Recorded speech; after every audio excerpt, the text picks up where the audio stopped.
with Healing the Culture for the past 15 years. This is in fact our 15-year anniversary, and we're celebrating our own gala next weekend. And I'm very glad that we didn't have it on the same week. We usually have it the same week you're having yours, and I'm glad this year it was different so that I could be with you.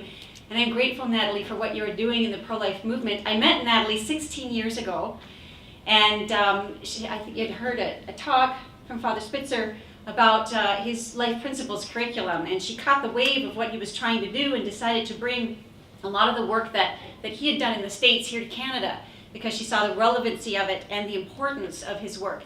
I've spent the last 25 years of my life working with Father Spitzer to build this curriculum and to teach it throughout the United States and Canada, and now we are all over the world, in Africa, in Europe, and then this January we'll be going to India to train over 2,000 advocates in pro-life work and in Christian work, ministry work, in what I'm going to share with you today.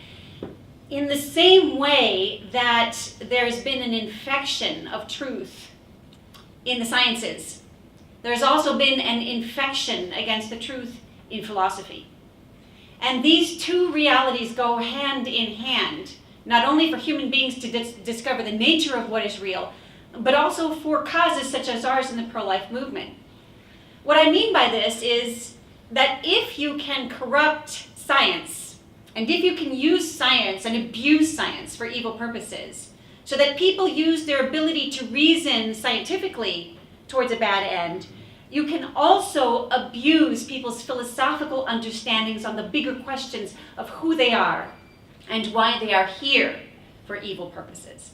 And so we have a responsibility in the pro-life movement, not just to help people understand better science, true science, authentic science, but also to help people understand true philosophy, better philosophy, and authentic philosophy. The truth is that every human being has a philosophy about life. Everybody develops a philosophical perspective about who they are, why they are here, what will make them happy, what true freedom is, and how we should organize ourselves in a civilized way.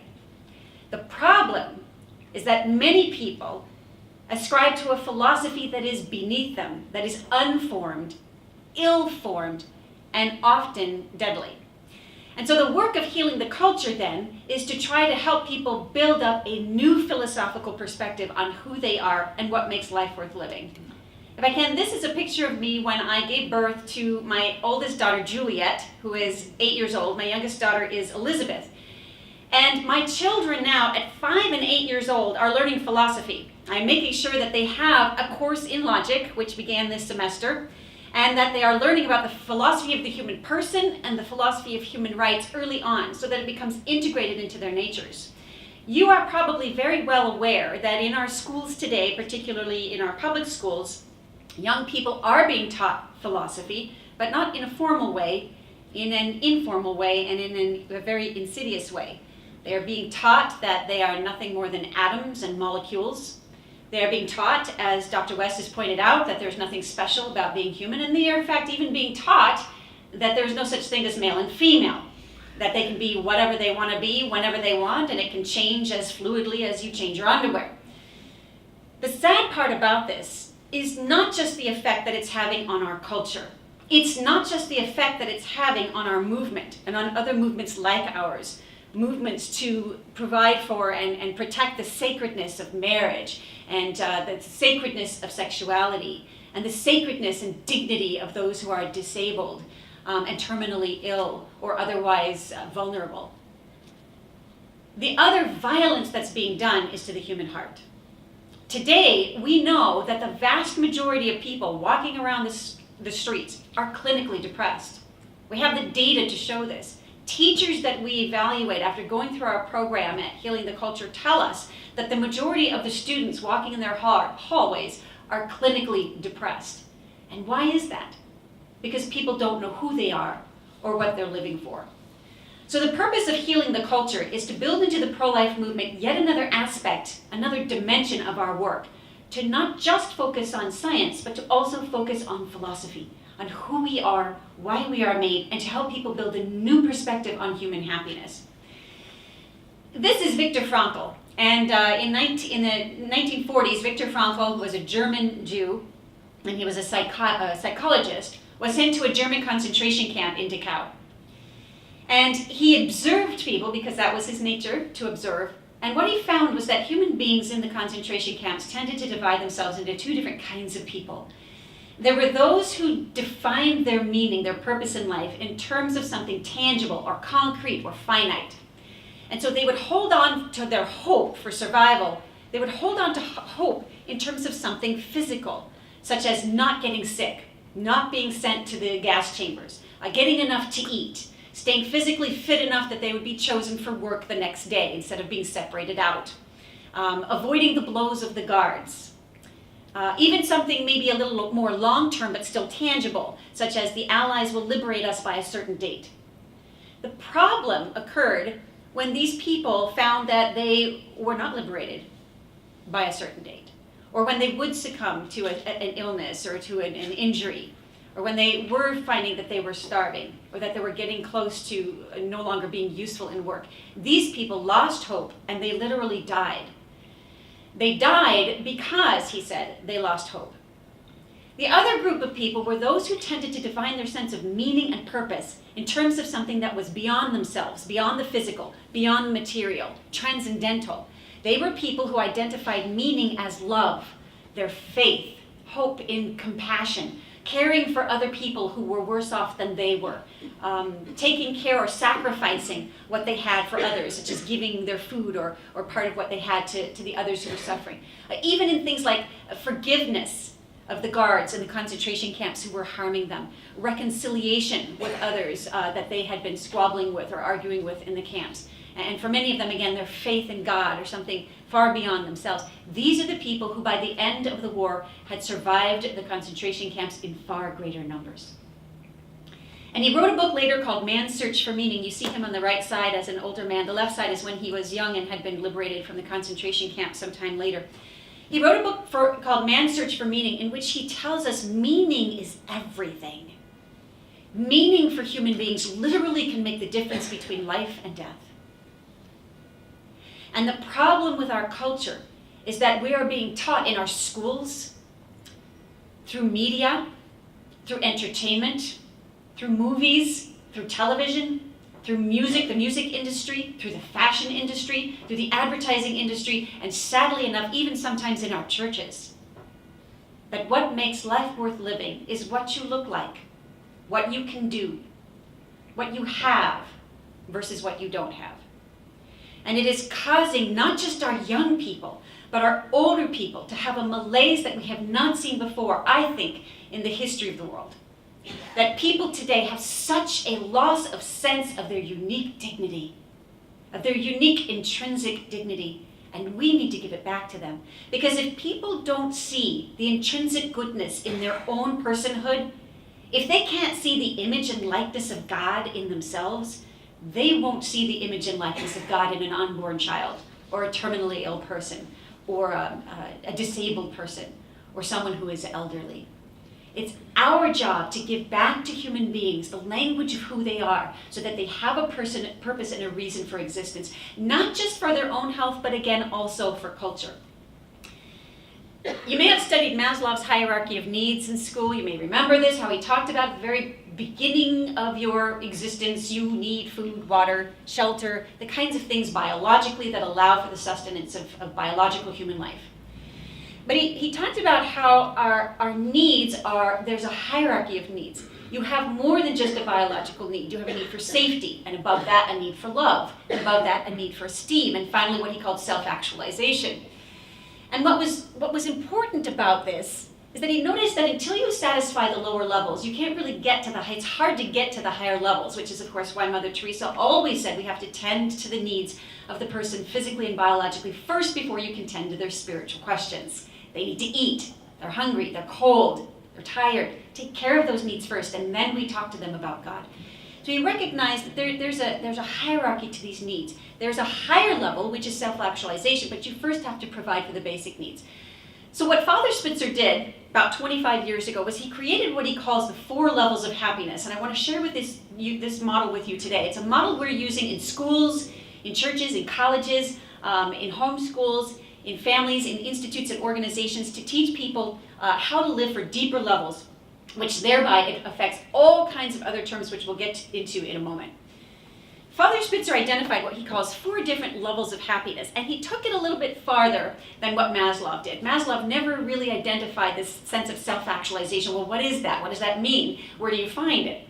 What Father Spitzer did was he sort of baptized that self-actualization and showed us what it was. The first level of happiness, the most basic, the most physical, the most tangibly concrete, is what he calls physical pleasure and possessions. It's the kind of happiness that comes from what you can see, smell, hear, taste, touch. Anytime you turn on one of your 5 senses in a positive way, that would be a physical pleasure, physical possession. So you're hungry, you go to the gala tonight, you eat a great meal, you feel satisfied, that's a level 1 happiness. You're tired, you rest, that's a level 1 happiness. You're cold, you put your wrap on, you go outside in the sun, that's a level 1 happiness. And it's good. There's nothing wrong with level 1 happiness. Right? In the Christian faith, we teach that God gave us a body. He wants you to sustain it and fulfill it. And so the things of the earth that he created are good, not bad. The problem is that human beings can choose to live philosophically for happiness level 1 as if it were the most important thing in life. We can put the word only in front of it. The only thing that makes life worth living is physical possessions and property. And of course, the problem with this is that when we do that, we end up living in a crisis. And the crisis is that of boredom. Physical things only fulfill us for a while, and then we want something more. We become restless because we never seem to come upon the one physical gratification that satisfies us completely. We end up feeling low self-esteem because we feel like we are worth no more than the things we're using to fill ourselves up with, and we end up having a feeling of a sense of living beneath ourselves. Crisis level 1 is responsible for a great deal of depression in our world. And so naturally, people tend to move into happiness level 2. Happiness level 2 is called the ego gratification, and it's the kind of happiness that comes from sensing that yourself can achieve something or can do something good beyond just the material pleasures that you have. And so happiness level 2 can be experienced by getting ahead of someone else, winning a competition, being successful in life.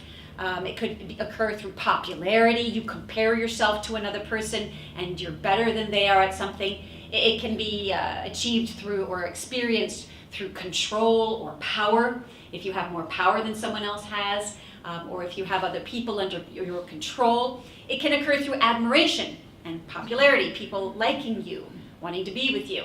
The point is that happiness level 2 is a little deeper than level 1. It goes beyond your taste buds and your stomach juices and your physical sensations. So it's a little deeper. It uses more of your powers. It uses some intellect, some skill that you have to develop. It's also longer lasting. Right? You see the meal, you eat it, it tastes good, and then after a while, you're not enjoying the meal anymore, you want dessert. And the dessert is wonderful, and you eat it, and then after a while, it's not enough, and you want more. But level 2, so an achievement or an accomplishment, the happiness, the fulfillment that we gain from a level 2 gratification can last a much longer time. It can last a year, it could last many years, it might even last a whole lifetime. The problem with happiness level 2 is that it's not enough. Human beings naturally seek more. We seek to go beyond ourselves. And the problem is when we only identify our meaning in life with ourselves and the fulfillment we get through ourselves, we end up again in crisis. Anger. Have you ever known somebody who has lived for level 2 as if it was their meaning in life?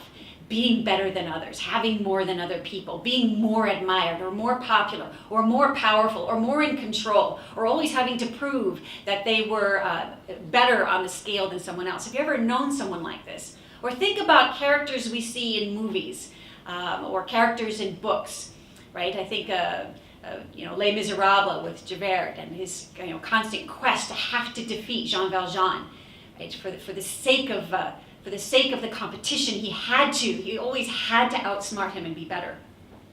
And the problem, of course, with that anger is that it can frequently turn in on itself and become jealousy of what others have that you don't have.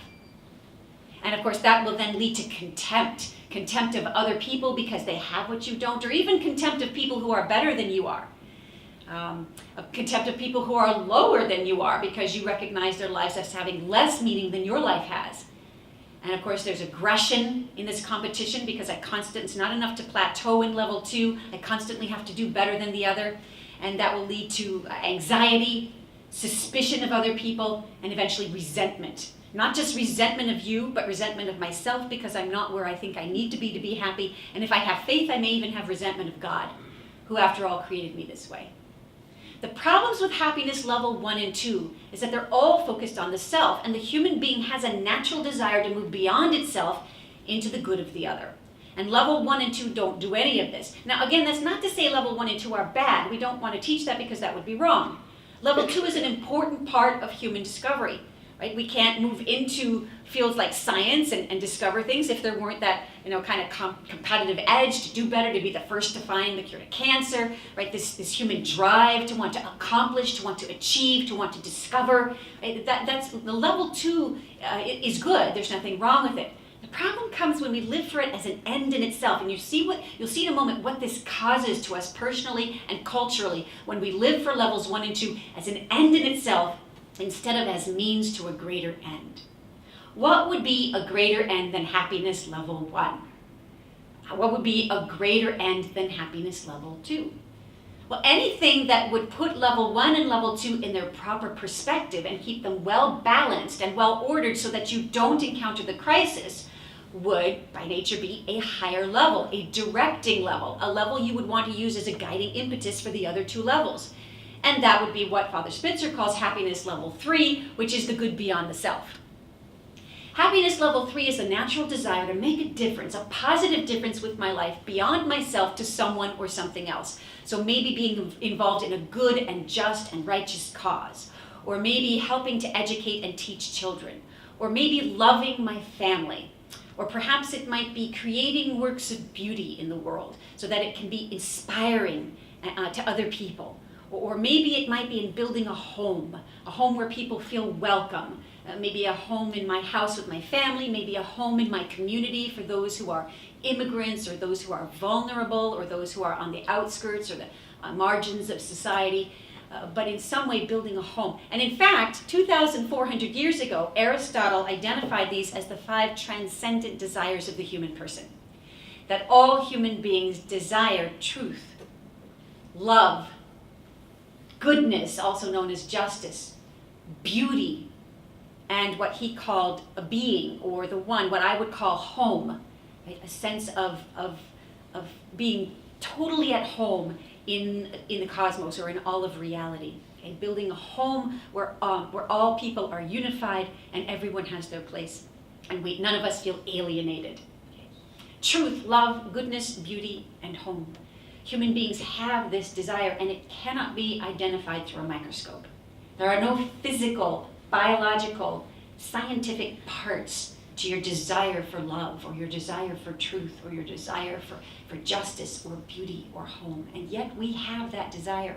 And the interesting thing is that when human beings make the decision, consciously or subconsciously, to live for happiness level 3, to live to do a good beyond myself, look how it tempers level 2. Suddenly, my quest to achieve is not an end in itself. And so I'm not going to be contemptuous of you or bitter of you or jealous of you if you achieve the goal I was trying to accomplish before I do, if it brings about the greater good. I'm going to applaud you, recognize you, and want to join you in what you've done.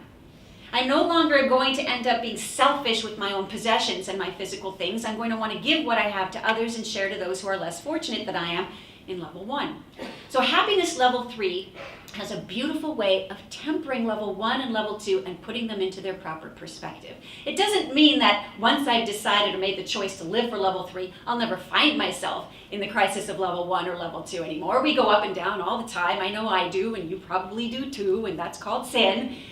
And that's what happens to the human nature, right? We suddenly see a competition and it becomes the most important thing, and we aggressively pursue it, and then we start getting angry, and then we get bitter, and then we get jealous, and then we forgot what we were living for, which was the good that we could do beyond ourselves. But the point is that once I choose level 3, I always now have an objective that can pull me back to why I am here, to the choice I made for why I exist and why I am here. It gives me a direction or a path for my mistakes, that I can pick myself up and put myself back up on a right direction. Young people today have more access to level 1 and level 2 than any other child in the whole history of the world. And that's part of the problem. It's not just that they have access to that, because there have been very, very wealthy people in the world and people who have lots of access to power who became saints. Part of the problem is that they have more access to these things than any other person in the history of the world. But the other part is they have no direction of what to do with it. How do I move this towards a common good beyond myself for the good of someone else? How do I do that? Why would I do that? Where's the direction? That's what's missing in culture. Now, we struggle for it. I'm not saying that we're completely devoid of level 3 in our culture. There are every now and then beautiful commercials that bring us all to tears when we see this Burger King commercial of the people who stand up and refuse to let another person bully the kid. Have you seen that ad? Did you see that? It was a popular ad. It was making its rounds on the internet. And there was a guy who was bullying the hamburger. And every time a person would go up to place an order, an actor behind the counter would pummel the burger. He'd serve him the burger and then pummel the burger. And the people were shocked, and offended. And, how could you do? What are you doing? What did you just do to that burger? And they challenged him. What's the matter with you? But in the same restaurant, right? This was all done through actors. Nobody knew what was going on, undercover. In the same restaurant, there was a kid sitting with another group of kids, all actors, who were bullying the kid, and nobody did anything. And in this video, they showed how a few patrons of the restaurant stood up and took a stand and said, and they actually would sit with him and say, get out of here, you're not bullying this kid anymore. Right? And it showed the goodness of human, there is goodness in human nature, and it was very inspirational to a lot of people. And there are ads like that, there are movies like that, Schindler's List and other good movies. There are great heroes in culture today. I'm not saying that our culture is devoid of level 3 in our culture, but it's being drowned out through the voices of level 1 and level 2 that are teaching not just our young people, but our middle-aged people and our elderly people as well, that what you really need to be happy is level 1 and level 2. And that is serving as the guiding impetus for young people today, for people today. Now, level 3 can't also be an end in itself any more than level 1 and level 2 can, because it will also end up in crisis. Human beings don't just desire some love or some truth or some justice or some beauty or some home. We desire perfect, infinite, absolute, unconditional, and eternal truth, love, goodness, beauty, and home, don't we? Think about it in the life of a 5-year-old little girl. I have one. Her name is Elizabeth, and her human nature is already wakened up to truth and to wanting all the right answers to all the questions. And I remember when she asked me a particular question about we were studying science and we were looking at a crane fly, and she asked me how a crane fly flies. And I didn't really know, so I explained how, he gets this lift under his wings and he beats his wings, and then she says, well, why does that cause him to fly? So my husband, having been a pilot, kind of steps in and he says, well, it's kind of the way that all these works and the molecules, and I don't know what he's talking about, he's explaining all this stuff and the mechanics of it, and she keeps saying, well, why does that make that happen? Well, so he tries to explain deeper, just more probably stuff you would understand, but I don't, it's deep, and then she kept saying, well, why does that happen? And so he's trying to explain this, and she's not getting it. And it's not just because she doesn't understand the science at 5 years old. It's because she kind of wants to know, well, what's causing all of this? And ultimately, he doesn't know. I mean, there's so much about human flight that we don't know, let alone the human eyeball, that we don't really know yet. A lot of it is a mystery. And he finally has to say, I don't know. But you find out when you go to college and you come back and tell me. And what was happening to little Elizabeth was she was getting more and more frustrated and more distracted, because she knew that ultimately Daddy didn't know, and it left her disappointed, because Daddy is supposed to know everything. And right there was a beautiful instance of the human desire for the infinite, to know all the right answers to all the questions. And we never stop once we begin asking questions. We never stop. We are indeed very unique from the animal world. And you can prove it in a 5-year-old child. When a dog when a dog lies down under a tree and the apple hits him on the head, he eats it and he falls asleep. But when a human being sits under the tree and the apple falls on his head, he asks questions. What made it fall instead of rise? And then you have Newton's theory of gravity, which of course was later corrected by Einstein's theory of relativity. But the point is, he asked a question, right? And we pursue that. And it seems like every question we answer blows open the doors in science to 10 more questions or 50 more questions. So we almost seem to be getting farther away than closer to the ultimate truth because there is so much to know. Human beings desire infinite, absolute, perfect love. How many of you are satisfied with conditioned love? And interesting that it's the same answer that I get when I speak with secular kids in a secular university. I ask this question to the kids at the University of California at Berkeley. How many of you are satisfied with conditioned love versus wanting unconditional love, wanting people to love you fully and know you fully and want you and desire you for who you are? How many of you are satisfied with just conditioned love? People kind of know you but not really. And they kind of love you, but they can't really love you because they don't understand your deepest heart. How many of you are satisfied with that? Out of a group of 700 kids, there are only about 2 who are willing to say, that's fine with me. And all you can do is say, okay, well, if you ever feel like it's not fulfilling enough, I would encourage you to look a little deeper because I think you're worth more than that. And what is more than that? Well, it's what we would call happiness level 3. The desire for absolute truth, unconditional love, perfect justice, flawless beauty, and eternal home. Everybody desires an infinite eternal home. Isn't that interesting? Why do we do that? Why do human beings desire perfection, infiniteness, eternity, absolute, unconditional? Where do we even come up with the concept of infiniteness? How did we even come to expect it? Right? How are we even comparing what we have right now to some idea of what perfection is? Human beings seem to have access to what perfect, infinite, absolute, and eternal love, truth, justice, beauty, and home looks like. We seem to have an awareness of it. And everything else we encounter, we measure up against it. And we know when it isn't perfect. Look at beauty. Have you ever looked in the mirror and been perfectly satisfied with your face? We know our own flaws. Right? Look at justice. Have you ever felt like the world has just treated you perfectly fair? You got everything you ought to have had and everybody else did too? Or do you open up the newspaper every day and it's like, oh, yet another series of injustices in the world, not just to me, but to everybody else. Right? Father Spitzer loves to say that every kid at the age of 8 years old could have as the motto pasted on their door, that's not fair. Because we seem to have a sense, before anybody teaches us about it, what we ought to have, what is owed us, what others owe us as a duty. Can I have some water? That's mine right there next to your elbow. Thank you. And you owe me my glass of water right now. I seem to have a sense of justice. And so here's my point. My point is that human beings desire 4 levels of happiness: physical pleasure, ego gratification, good beyond self, and the ultimate good. We desire all 4 of these, and unless we get all 4, we are not happy.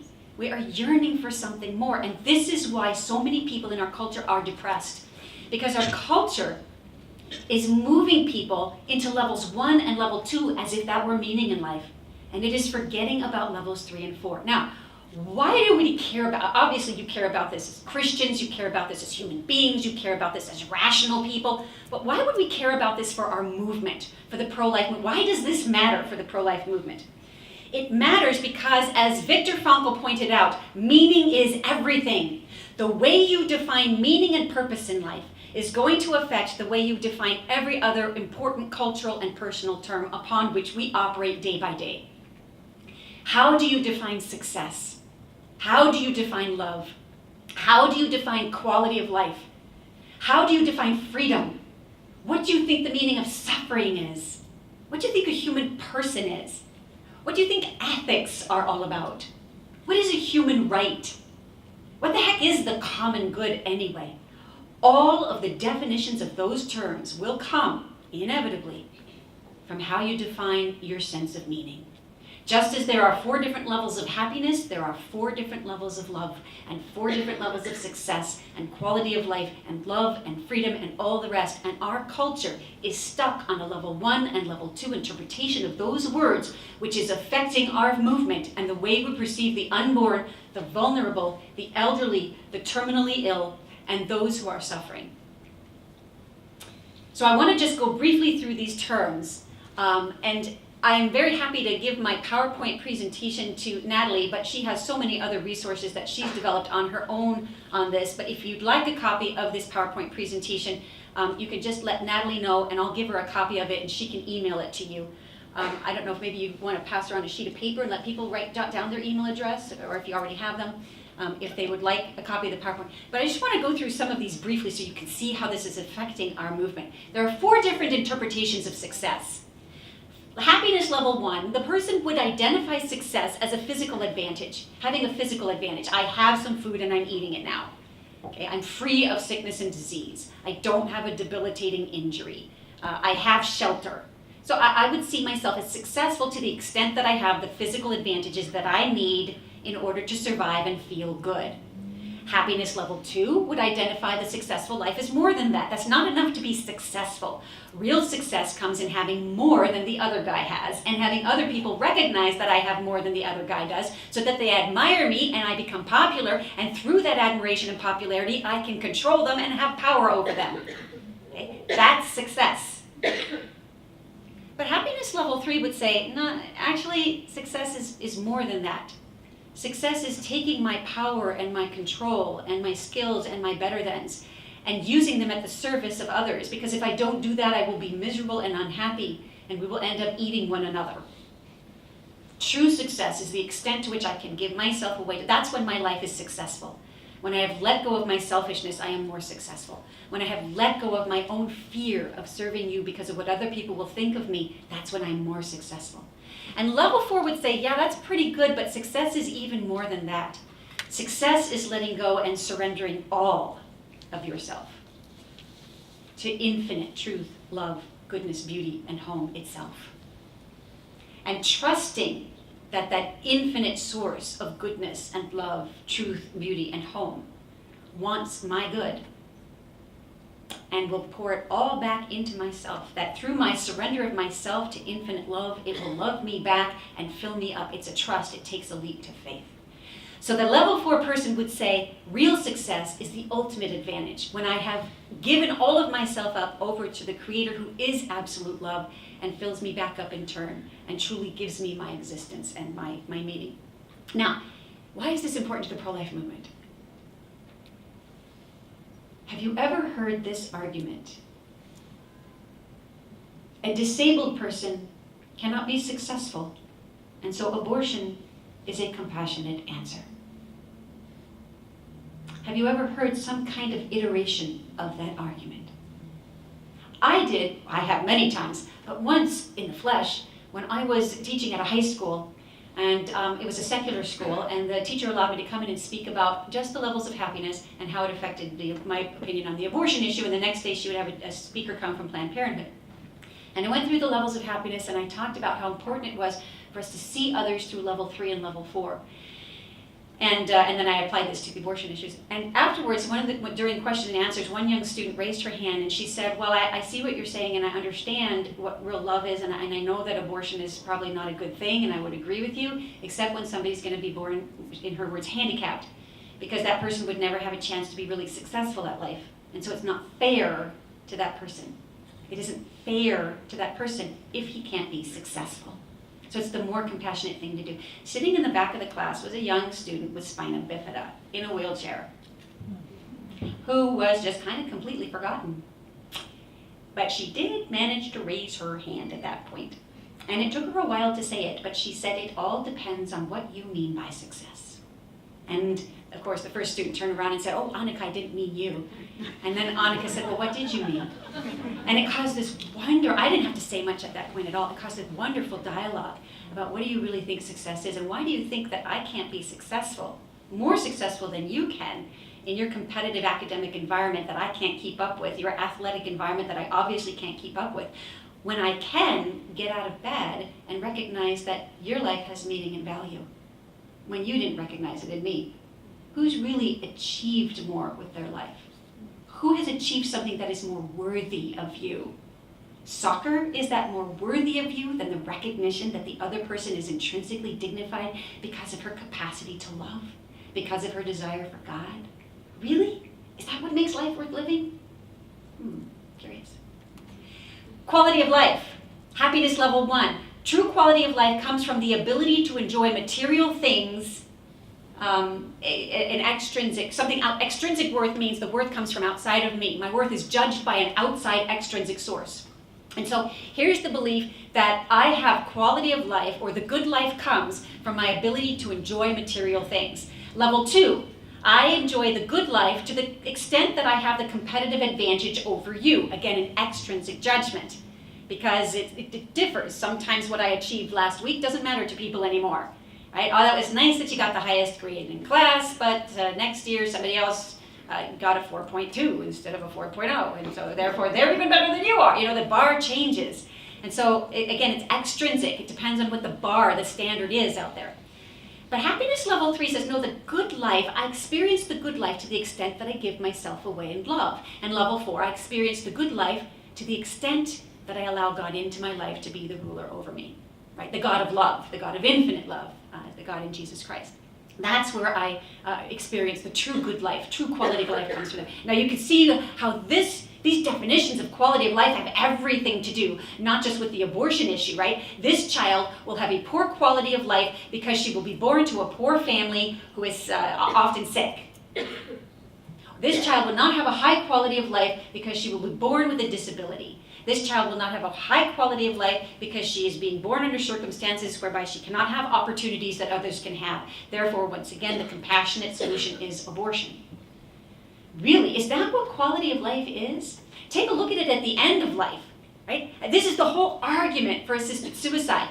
On the one hand, it's this idea of self-determination, that we ought to be able to determine our own path in life, even if it's death. But even deeper than that is this notion that you cannot have a meaningful or qualified or quality or dignified life unless you are experiencing level 1 and level 2 quality. That's what the Brittany Maynard thing was all about. There was this whole interview that was fascinating. It may still be on YouTube, where she talks about, she mourns and grieves the loss of her level 1 self. She doesn't even recognize herself when she looks in the mirror anymore. She can't do the things she used to be able to do. She's gained all this weight as a result of the condition of her cancer, and she can't control it.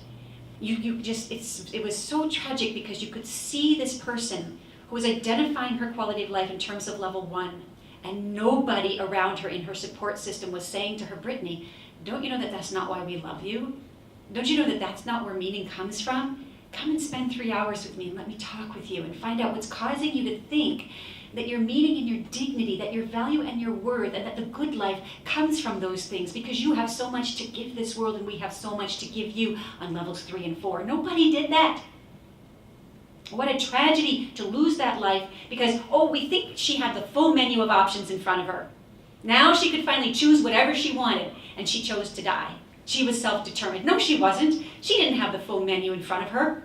She was missing the most important things in life, which was her gift of her intrinsic, lovable self to others in life, in wisdom, in kindness, in generosity, in her courage, and how she could have passed on to others, young people who were depressed and suffering, that even in my condition there is meaning. Even though I am dying, there is meaning because of the love that I can elicit from you, because of the compassion I elicit from you.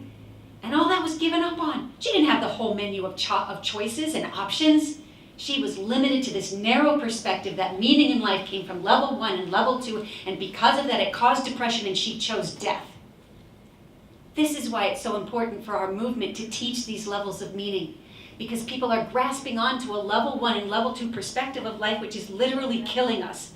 And this is why Natalie has created the Dying Healed program. It's all about healing people through these levels of happiness, so that they see that not only do they have a meaning in themselves because of their ability to absorb love and to give love out and to be wise and to be generous, but they also have the ability to elicit these things from us. There's nothing more courageous in a person with a terminal illness than when that person, in his or her vulnerability, lets go of their shame and embarrassment of dependency and allows us in to serve them. That's the most courageous thing a person at the end of life can do, is to not turn us away and stoically put a granite face to the wall and say, I can face death alone. But to say, I cannot face it alone, I need you. Please walk this walk with me.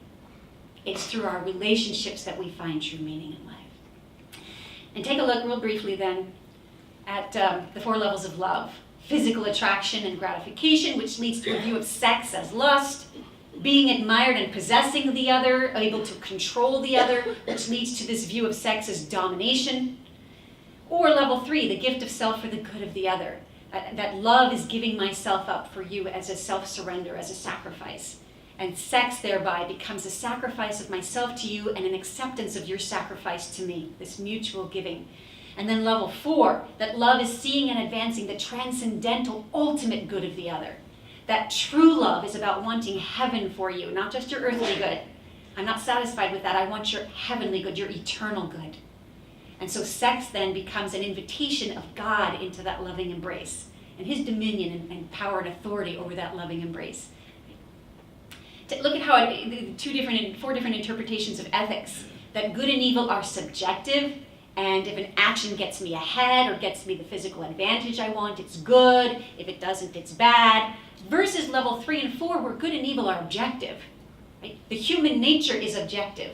You are being made in the image and likeness of love, of God, and therefore anything that violates that nature is ethically wrong or bad. And anything that uplifts or enhances that nature is good.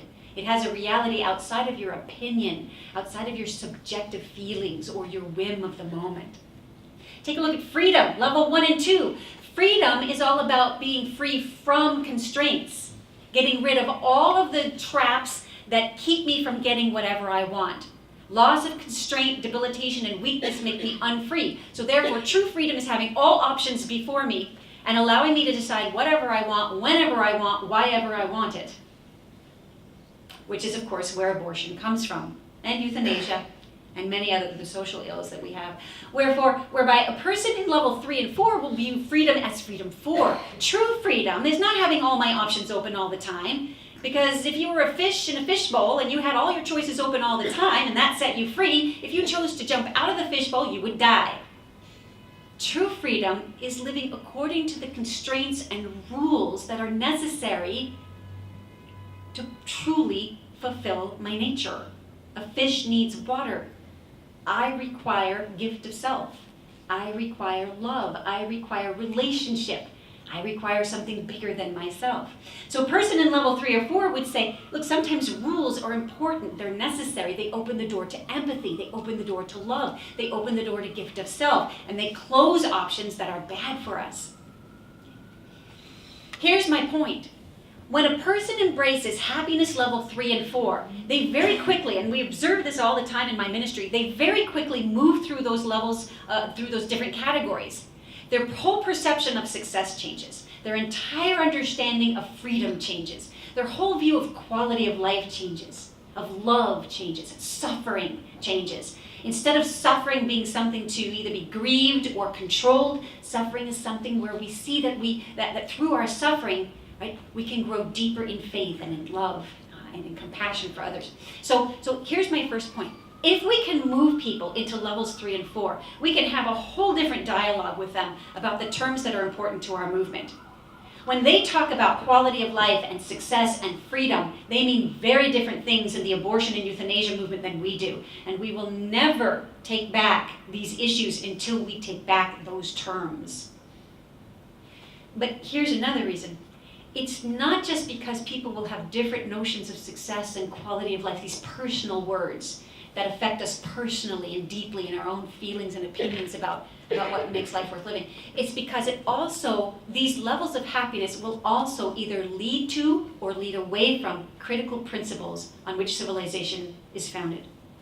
So just in the last few minutes, what I want to do is show you how when a person embraces level 3 and level 4 happiness, it actually leads them to embracing other critical principles of truth, ethics, and justice, which form the very basis of civilization.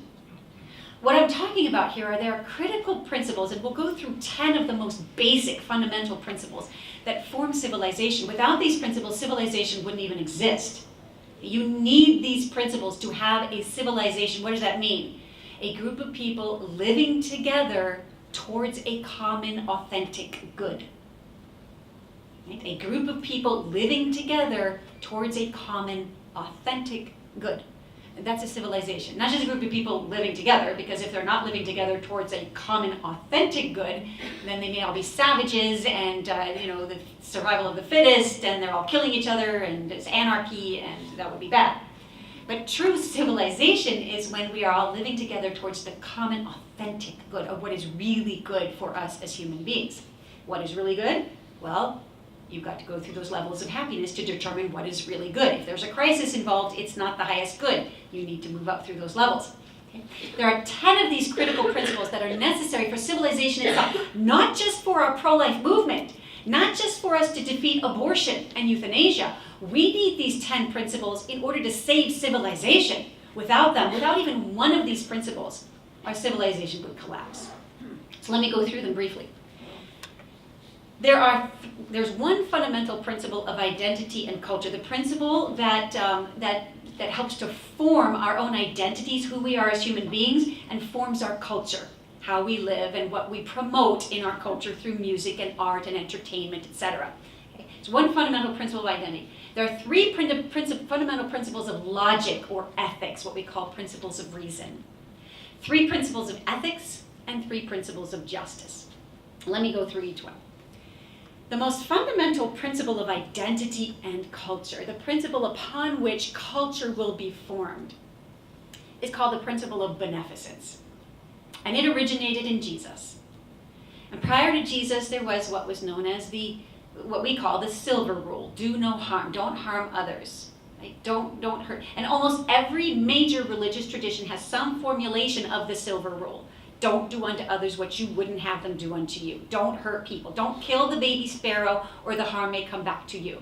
Okay? There's all these different iterations, but it's all the same idea, every major religious tradition. What Jesus did was he turned it on its head, and he said it's not just enough to avoid evil. The meaning of your life and the foundation of a healthy culture is to do the good. Go beyond just avoiding evil. Do the good with your life. Do the greatest good you can with your life, even unto sacrifice of yourself for the good. And of course, he witnessed to that on the cross. Real happiness comes from giving myself away for the good of other people and not from sacrificing other people for my own good. Now, this is a critical principle for civilization to exist. It's also a critical principle for our movement concerning abortion, because frequently the abortion mentality is teaching people that it is okay to sacrifice another human person in order to save yourself.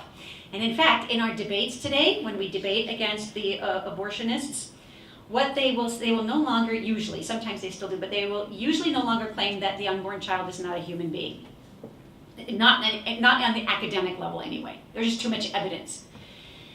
Sometimes they won't even deny that the unborn child is a human person, which we'll get to in a moment, the difference between a human being and a human person. They won't even deny that. But what they will say is, it is sometimes necessary to do an evil in order to bring about a greater good. Where does that come from? This idea of sacrificing other people for the good of myself. It comes from a level 1 and a level 2 mentality. A level 3-4 person who was authentically living in that level would never say such a thing. But our culture, people in our culture believe this because they're being taught from kindergarten that this is who you are.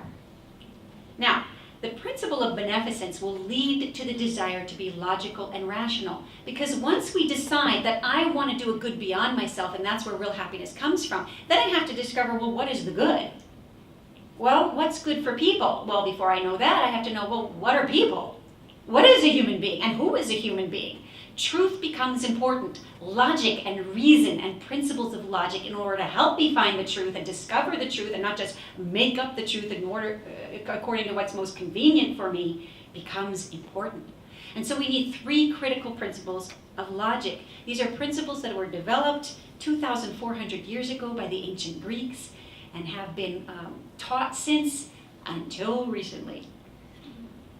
This first principle is the most basic principle of all logic. Without it, you can't have a logical dialogue with someone. And it originated in Plato and Aristotle. And it's called the principle of non-contradiction. And it teaches that if an opinion or a theory that you're holding or a definition you're giving to something is valid, then it ought not to have internal contradictions. Because internal contradictions are nonsensical. They actually defeat each other and defeats the definition that you're trying to give. So you can't have an internal contradiction. What did I just say? It defeats the very definition you're trying to give if you allow an internal contradiction. Because if contradictions are valid, then what you are presenting, the opposite is also true at the same time, in which case you don't have a definition. Everything is whatever you want it to be, whenever you want it to be, whyever you want it to be, which is, of course, what we have now with this gender identity, right? This complete contradiction about who you can be in your gender. It states a real being cannot be both X and not X in the same respect at the same place and time. Why? Because it is self-defeating. In order for something to be really real, it can't be and not be. You can't have Queen Elizabeth alive and dead at the same time, in the same body, at the same place. Okay? It's mutually exclusive conditions. It defeats itself. So therefore, you cannot have it be a baby and not a baby at the same time, at the same place, depending on who's looking at it and what they want. And yet, that argument is played out every day in the abortion movement. Don't want a baby? Don't have one. Don't want an abortion? Don't have one. It's a baby for you if you want it to be, but not for me. It's a complete violation of the principle of contradiction. And now, when we have taught students through our curriculum to care about the truth because they want to be level 3, 4 people, they don't want to make contradictions anymore. It starts to matter to them. You can't make this argument because you may be killing a real human being. Let's discover using reason whether or not this is a human person. And for that, we use the principle of objective evidence. Now, I'm going to go a little quickly through these last principles because we don't have a lot of time, and there's all kinds of resources which I'll share with you at the end of my talk that you can go to if you want to get deep into this stuff. I mostly just want to show you how rich and full and beautiful the philosophy of our movement is. Okay, so I'm going to go a little quickly if that's okay. Principle of objective evidence, again, originated in Plato and Aristotle, and it teaches that if your opinion or your theory or your definition is any good, if it's authentic, if it's going to make sense, be rational, then it needs to be based upon publicly verifiable evidence. What does that mean? You have to have evidence, data, that other people of reasonable intelligence can verify. If you don't, you're the only one who has access to this evidence in the whole world, then you can't expect other people to believe your definition. So, non-arbitrary opinions or theories should have publicly verifiable evidence. Another way of stating this is arbitrarily asserted, arbitrarily denied. If you just arbitrarily claim the unborn child is a human person, because I just feel it in my heart that it is, and I know it when I look at that baby, I just see humanity just coursing through its veins, and so I know it's valuable. Well, somebody else could just look at you and say, when I see an unborn baby, I see a blob of cells with no meaning whatsoever and no significance. Who's right, who's wrong? You've got to have authentic, publicly verifiable evidence. And in fact, in the 1970s, there was a French geneticist by the name of Dr. Jerome Lejeune who used a DNA sequencer to prove that the full human genetic code was present in an unborn child from the moment of sperm-egg fusion, which meant that you have a being, it was a metabolizing being, taking in energy and letting out waste, but a being of human origin. Not just that, you didn't just have a being of human origin, you had a distinct, unique, individual being of human origin, because it had a genetic code, a DNA that was unrepeatable, different from the mothers and different from the fathers.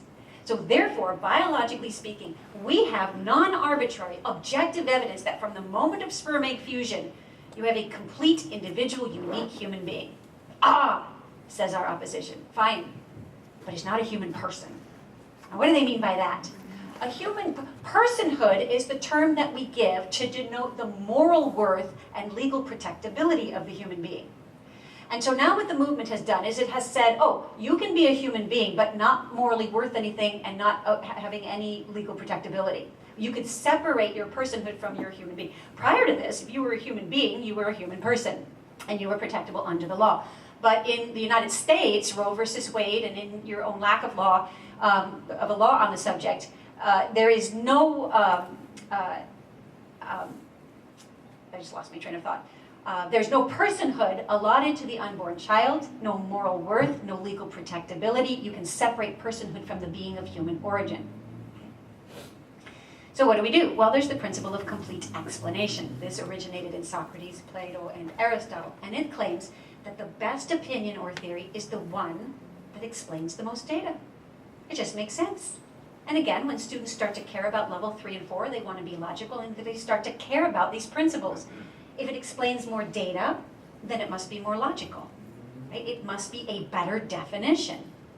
And so if you can prove to me with more data that the earth is round rather than flat, then that's a better theory. And of course we can do that now. So, do we have any evidence that an unborn child has moral value and should be legally protectable? Indeed we do. If you look at the unborn child from the moment of fertilization, at that moment, its guiding impetus directs it towards organizing its own self in the way that human beings organize. Why would it do that? Because it's directing itself to organize in a way that would allow for rational human thought. It doesn't develop itself the way an orange tree does, or a chimpanzee does, right? Or a dog does. It organizes itself in the way that human beings organize by itself, with nothing else guiding it. It's got its own guiding impetus at that moment of spermic fusion that directs it towards a particularly human biological development. Why? So that it can orient itself towards human rational thought. Why? Because human rational thought is what allows us to choose. So, towards what end? Human choice allows us to distinguish between good and evil and to choose love or unlove. Interesting. From the moment of fertilization, that being is organizing itself in a way that will allow it to be capable of entering into the human capacity for happiness levels 3 and 4. And aren't those things, happiness level 3 and 4, aren't those realities, the very realities that we just decided a little while ago are what make life worth living, are what give you moral worth, and therefore makes you deserving of legal protectability? If that unborn child has that same guiding impetus at the moment of fertilization that is orienting and directing its growth towards a particularly human way of developing, then shouldn't we just assume that it has that same ultimate end that you do? The end of love, truth, goodness, beauty, and home? Now here's another way of looking at it. If you're not convinced, then let me ask you this. Can you prove that at the moment of fertilization, there is no guiding impetus intrinsic to that being that is moving it towards a desire, towards the actualization of a desire for authentic and ultimate home, beauty, love, truth, goodness? Can you prove that he doesn't have that? Because if you can't prove he doesn't have that, then ought we not to assume its presence than to assume it is not present? So we've hit the time limit, so I'm going to stop and open for questions. But I just want to show you these last principles. These, of course, lead to care about how we treat people. Once you believe there is a human person there, we now have to care about how we treat them. The principle of non-maleficence: avoid unnecessary harms. And if a harm is unavoidable, minimize it. Legal abortion does the opposite. It says go ahead and kill until you can prove there's a person there. Violation of the principle of non-maleficence. Abortion is a complete violation of the principle of consistent ends and means. The end does not justify the means. You often hear arguments that abortion can be justified because of the good that can come from it. Women can get ahead. We can cure diseases through embryonic stem cell research, etc. Of course, this principle starts to matter, originated in St. Thomas Aquinas, that you cannot use an evil means to bring about a good end because the evilness of your method undermines the good you're trying to accomplish. It cannot be a justification for abortion. That was a case. Principle of full human potential, originated in Bartolomé de las Casas, who was a Spanish Dominican priest, who argued in defense of the Native American Indians against the Spanish conquistadors who were enslaving, torturing, and murdering them, that every human being deserves to be valued according to the full level of human development, not according to the level of development currently achieved. What does that mean? You can't say that these Native Americans are not valuable as Spaniards because they haven't fully developed yet in the eyes of the Spaniards. Right? What makes us valuable is what we could achieve if we were allowed to reach our highest development. That's why we value children and people who haven't yet fully developed in their frontal lobes. And I actually debated against an abortionist by the name of Dr. Malcolm Potts at the University of California at Berkeley 2 years in a row, where he made the claim that he stops doing abortions when the nervous system is fully developed, because at that stage, he believes that human personhood is present. And I asked these students, does anybody know when the nervous system is fully developed? Does anybody know? So when you're about 22 years old, maybe 21, which really threw into question the human personhood of everybody in the room except for me and Dr. Potts. And I asked him, really, do you want to believe what he's saying? That he just subjectively decides that your personhood is attached to the full development of your nervous system? Or is it true, in fact, that really what gives you your value and worth as a human person is what you could achieve if you were allowed to develop to your full capacity? And if it's true for you, why is it not true for the unborn child who, like you, has not developed his full capacity yet, but has the same capacity to develop to that as you do? Why should it be any different? And then, of course, you have your 3 principles of rights. Principles of rights are how we organize society once we recognize the proper and ethical way to treat human persons. Okay? We recognize that I owe you a duty now in law to protect your life. That's called our natural rights. It was first articulated by Francisco Suarez, who was a Catholic Jesuit, was he Jesuit? He was a Jesuit priest. Yeah, Catholic Jesuit priest. And then John Locke, Thomas Jefferson, and Paine, where they said all human beings in themselves have the natural rights, what they call the inalienable rights to life, liberty, and property ownership. No government gives you these rights, no government can take them away. And this logically leads to the principle of the hierarchy of rights, also known as the fundamentality of rights. Because then you hear the argument, fine, but women have the right to liberty, and it is an inalienable right. You cannot take that right away from women, but you can violate it, which is what you are doing when you do not allow for legal abortion. And we say, well, wait a minute. Natural rights come into conflict all the time. But you can't just judge this, the winner of this, subjectively, arbitrarily. Who's stronger? Who's more powerful? Who's already born? Who's prettier? Who's sexier? Who has more money? Who has more political power? You can't argue it that way because it is subjective and arbitrary, and it will defeat itself. You have to find an objective way to resolve a rights conflict. And the only objective way is the fundamentality of the rights themselves. Look at what the rights do themselves. I didn't impose this on them. If you look at them, you notice that one of the rights is necessary for both the other's existence. And the second one is necessary for the third's existence. You can't have a right to property or a claim over property if you don't first have a claim over yourself, right? A right to your own liberty. If I own you, I own all your property by default. So liberty is a more fundamental right, which is why if somebody on their property can't get down because a tree fell over their property, so I have to use my neighbor's driveway to get down, right? And my neighbor says, no, it's my property, you can't get down, the government would probably allow an easement and say, you have to let her use your driveway until we can clear the road. Because her right to liberty, to freely leaving her house to get to work, etc., is a more fundamental right than your claim to property. Why are we not doing the same with the abortion debate? Life is a necessary condition for the very possibility of liberty. If you're a dead body, your liberty interests are a moot point. And then there's the last one, which is the principle of limits to freedom. That freedom is not limitless. That one person's or group's freedoms cannot impose an undue burden to die on other people. These 10 principles not only make sense, not only come out of levels 3 and 4, but they are inspiring to young people. And this is what Natalie is trying to do in the educational curricula. She's trying to get through the Principles and Choices program. It's the work she's trying to do with Dying Healed. It's the work she's trying to do with like Principles Academies and other things that she's trying to implement. And I would encourage you in 2 things. Number 1, move some of this work into your own personal evangelization. Don't be afraid to talk to people about, well, why are you saying this? What do you think you're worth? Why do you think you're only worth that? I think you're worth more. But secondly, support groups like Natalie's that are trying to do this on a large scale through schools, colleges, churches, ministries, other organizations. Because this is the critical part, what Dr. John West was saying. If we are not exceptional, if that is true, then nothing we are doing matters. If we are exceptional, then everything we are doing matters.